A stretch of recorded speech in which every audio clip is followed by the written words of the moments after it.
Hey guys, and welcome to today's video. So for today's video, I have a friend that asked me if I could build a table. So yeah, I can build a table.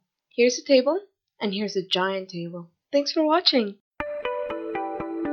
Alright, so seriously, my friend asked me if I could build a table, and I was like, I actually thought it was a very stupid idea. And then I started trying to build it, and I was like, this actually works. So you can see here, I even put like chairs and everything on it. I was like, yes, this is a table, and it works. So the table building part is the fun part of it, basically. After that, it's just figuring out a layout, but making everything huge with the bracket keys was so fun for this one because it was a matter of sizing up everything and it looks like an actual table. The top was always going to be a bit different. For some reason, when you do roofing, even if it's supposed to be a color that completely matches the wall, it never matches. So floor tiles and wall tiles or wall colorings basically just never match. So I built the ladder, and then after I built the ladder, I was like, this is a giant space. It's enormous. So I made a fake entrance basically. So you can see that it looks like the house has brick and everything on it, but in reality it's all fake. Like there's no sky that you're seeing outside or anything like that. So I kind of imagined when I was first building it. Do you know Arbyman from Nintendo 64? Where you're one of those little plastic toy army men and then you're fighting around the house. That is what I completely imagined when I was building this. I was like, this is probably the house that they would live in. So it was very fun, to say the least, to build a house like this.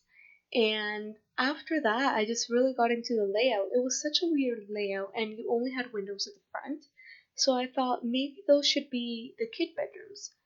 And then they ended up seeming quite big, honestly. So what I did for that in the end was I basically made them rooms for two children instead of just one. So it is actually a house for a family of six. How they got all of this furniture in there, don't ask me. I really don't have a good answer for you. All I can tell you is I actually really like the layout. It's very odd at first because it doesn't have any windows. So you're thinking to yourself, how are you going to make this bright enough that it's actually going to make sense? So they have fake windows in a couple bedrooms, so the children bedrooms. But again, they're fake. All they do is they look out to a fake yard. But then after that, it was just a matter of adding more lighting. Obviously, it's something that there's a lot of apartments that have to do things like that since they're a middle apartment, for example, and you only have one wall that you can have lighting in. Typically, that would be the living room or kitchen or something like that. But kitchens and windows in The Sims don't really blend the best. So either way, the kitchen was going to have to be in a wall that didn't have anything on it. So completely blank slate walls. And I thought, well, if that's going to be the case anyways, might as well put it towards the back. There was always the option of putting windows as well throughout the table, but then it wasn't going to look like a table on the outside. So if for some reason you're one of those people that want to download this house, by all means, you're more than welcome to add more windows wherever you see fit. When I was doing the dining room, I unconsciously put 6 chairs instead of 4, and at that moment was when I thought, yeah, this is definitely going to be a 6 sim house after all. I wasn't really sure about which age I wanted the children rooms to be, but I also thought even though I put a bathtub in the second bathroom, I didn't think it would be the best idea to have a toddler here, since the only way to get up is ladders. I don't think I've ever seen children using ladders in Sims 4, but I don't think they would have an issue, whereas toddlers, I'm 100% sure they wouldn't be able to handle that. I kept it at ages where it's either a child or a teenager. Besides that, I think that the palette was not very different from what I typically would do. It's very neutral, but it's more earth tone. It's not so black and white like I would typically do. It's more of light browns, some light blues. Basically, what the colors that the living room has is the colors that inspired the rest of the house. I cut out a lot of what the front yard, quote unquote, looked like.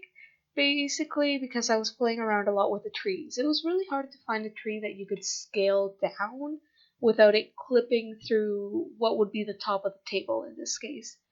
And some of the rooms as well, I also struggled a lot with the layout, so I cut out a lot of that.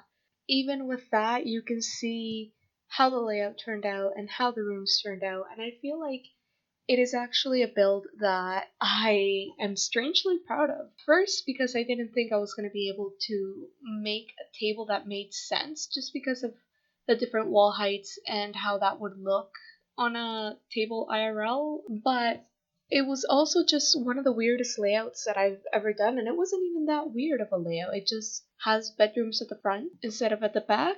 It's more of a you have to cross a whole house to get to the living area, and that's not typically how I build my houses, if you've seen some of my other videos. Regardless, I had a lot of fun.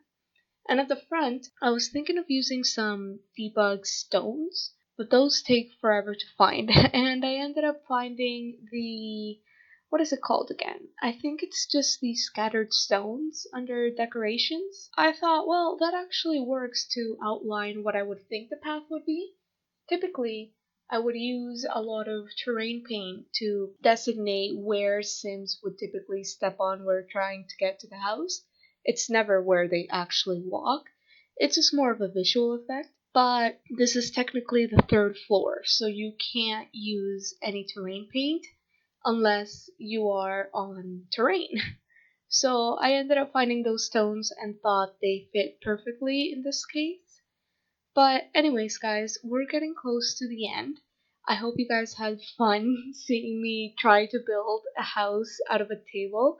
Crazy idea from a friend, but I appreciate it since it actually did inspire a whole build that I actually feel pretty proud of. And it was a house that is completely different from anything that I would have thought of building. So if you have another crazy idea of what I should build, let me know down below.